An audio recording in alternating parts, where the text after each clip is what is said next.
A couple of weeks ago, I played through some Starfield creations that showcased some incredible player-owned homes. They were and still are incredible, and I'm glad I got to show those. But for anybody looking for that dream home in Starfield, I think you need to check this one out.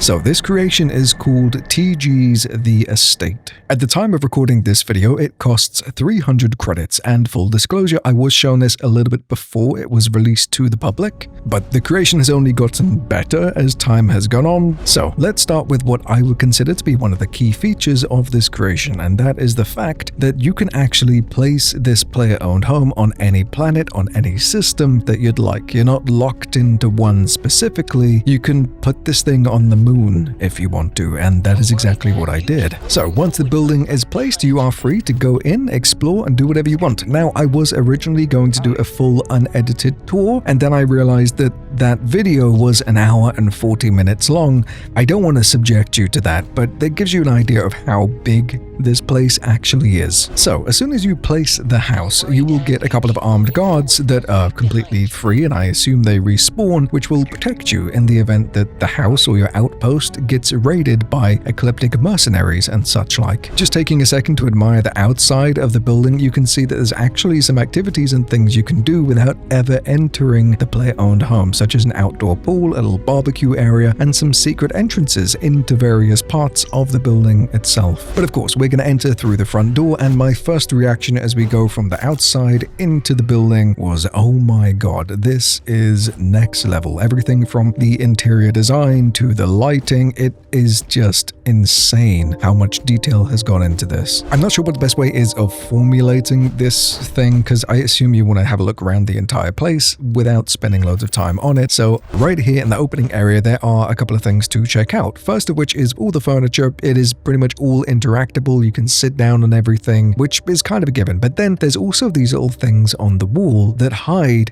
all of the objects. So if you're somebody that really likes the idea of adding your own furniture and customizing your player-owned home to suit your needs, you can just hide everything that's in here and place your own stuff. Now, another really cool thing is that there are two statues on the table that you can interact with, and when you do so, the walls either side of you rotate and change, turning what would be a nice formal living room kind of area into an absolutely awesome nightclub vibe with drinks and aurora and a bunch of other fun party style stuff. Now, these things can't be interacted with, but one thing that I would love to request is some kind of tie-in with the Galactic Harvest mod, which is by the same mod author, because it comes with a bunch of food items and cocktails and things like that. So I'm thinking if somebody already has that creation, can we maybe create cocktails inside of our player-owned home that are exclusive to people who own both creations, this and Galactic Harvest? Looking around the room a little bit more, you can actually customize the lobby music, which is a nice touch. Then let's have a look at the clinic, which is just off of the lobby. This is one of the coolest rooms because it is functional. There are various things throughout this room, like this giant,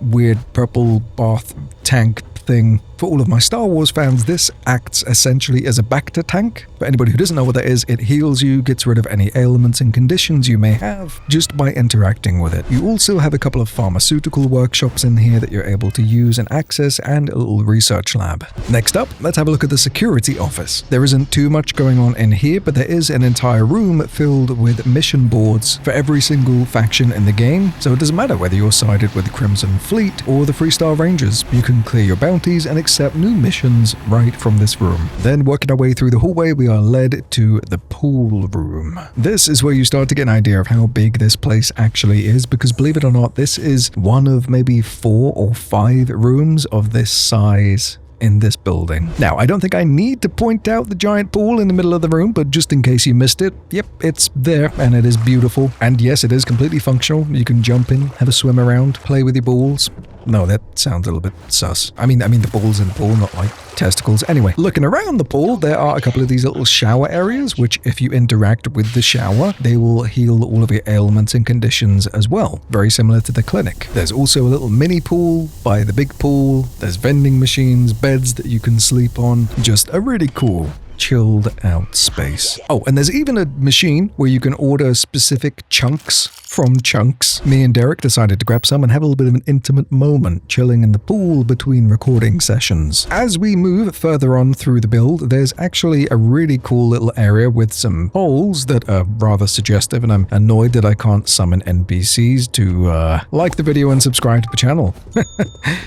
What were you thinking of? Now, this little strip club area right here may look pretty cool. It actually comes with a function that blew me away. See, if you walk over to this little sign that says shops, you can interact and buy things from any shop in the galaxy. So, Sinclair's Books, Midtown Minerals, Roland Arms, any shop in Neon or Aquila or New Atlantis. And there's actually a lore-friendly way for these shops and the items to be fabricated here rather than going to their specific planets. I think it's one thing adding cool little features like this into the game, and it's great to have, but then also doing it in a lore-friendly way, which doesn't break your immersion with the base game. It's a little detail that mod authors often don't think about, and it is really appreciated. So thank you. Next to this area right here, you have a kitchen, which again is completely customizable. You can either use the units that are already installed here, or you can put in some of your own. There's a bunch of seating areas and hallways and things like that I'm not going to showcase too much in this video. There's an upstairs bar that leads onto the bedrooms, and I don't know exactly how many bedrooms are here. I want to say like 8. Maybe 9. It is absolutely overkill for a single player game, but I mean, come on. You can sleep in a different bedroom for every single day of the week. I'm not going to show off all the bedrooms just to save you some time, but I will highlight some, like this one right here, which has a bunch of credits and gold and stuff like that, just placed on the bed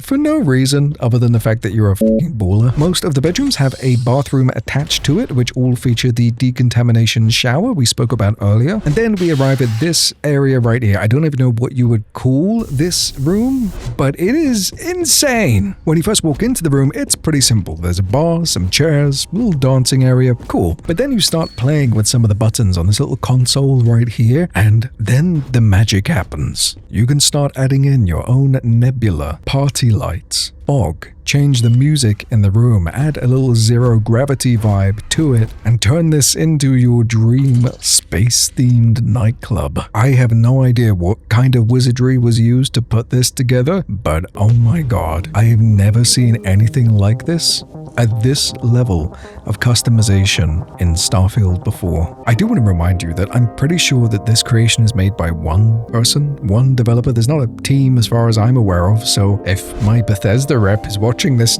bro, I found a new employee for you. You're welcome. I'm going to let you experience this one properly for yourself when you decide to grab the creation. For now, let's admire the huge kitchen that, again, you can completely customize. Take everything out and add in your own stuff. This remarkable aquarium with customizable fish. You can open and shut the doors for the aquarium. And there's an aquarium on both sides of the room that you can toggle the fish on and off with. Oh, hey, I found Nemo. He's changed a little bit since he was a kid. In the middle of this room, there's also a secret elevator that takes you down to a massive storage area. This one's empty, nothing in here by default, so you can just go ahead and add in any number of chests or storagey items in here. There's also another one of those shop intercom thingy bobbies that access every single shop in the universe, so if you want to grab some stuff, stick it in your chests, you can do so. And then this room leads onto a huge library. Now this one I thought was a little bit too empty. There's no way to interact with any of the books or pretty much anything in this room, which is a strange change of pace from the rest of the building. I would have liked a couple of preset items in here, or a way of adding my own books and comics and things like that you find throughout your travels, but that doesn't seem to be an option here. One really cool feature that I would love to have integrated with this absolutely massive library is some kind of auto sorter. So you put all of your books and slates and comics inside of a single chest, and then the room magically sorts them all and organizes them for you. I have no idea how hard that would be to create, but it would save me a lot of time.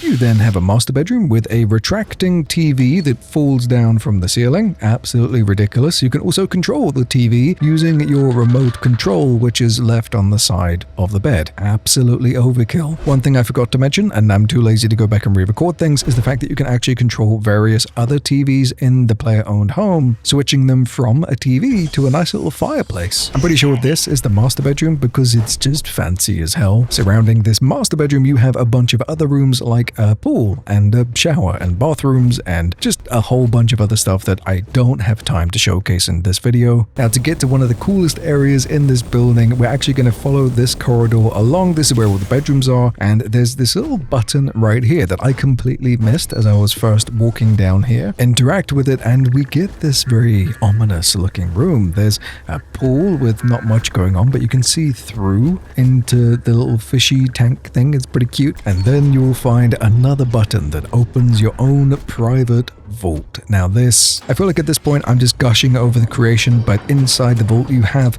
your own little storage areas to put either NPCs or item storage, whatever you want. There's also a bunch of gold bars and chests with gold bars and credits in, so you immediately make your money back for buying and purchasing the house. There's floating rocks and huge storage containers which hold 15,000 weight per storage area. So if you've ever struggled with finding somewhere to put your resources, this immediately solves that. And then just outside of the main vault area, you have your very own private shooting range. As you enter, you'll be able to grab any ammunition that you need. You'll be able to grab some weapons from a vending machine, naturally, because that's how that works. And then it isn't just a placeholder or an empty room that you can fill with your own objects. There are buttons that will actually spawn enemies that you can shoot down, gain XP, you can loot them if you're quick enough as well, and there's a variety of them. You can spawn anything from ecliptic mercenaries to terramorphs to starborn, and yes, taking down the starborn will give you quantum essence. These are just normal enemies that can spawn on a loop without any cost to you. If you're looking for a quick way to level up in the game, I assume this scales with you as well, because all my enemies are like level 50, 60, 70. It's a great place to train. No more hunting down random aliens on different planets. There's even a little area in this room right here that you can interact with, and you'll be able to instantly heal yourself, and blast doors that close the shutters down when things get a little bit too intense. That is pretty much it for the house itself. It is also worth saying before I start wrapping up the video that there are also objects that are now included, and you can build them on any outpost, not even this one right here. You could just pop these down anywhere without the player-owned home, and you'll immediately be able to get access to the shooting range from this little hatch doorway thing right here just by interacting with it. There's also an aquarium and your own personal vaults that I definitely couldn't figure out how to open, and you have to tap this little button right here. Just FYI, don't make yourself look like an idiot like I did. And inside the vaults are a bunch of storage options like these little boxes right here that have 15,000 weight mass storage. It's insane. And there we go,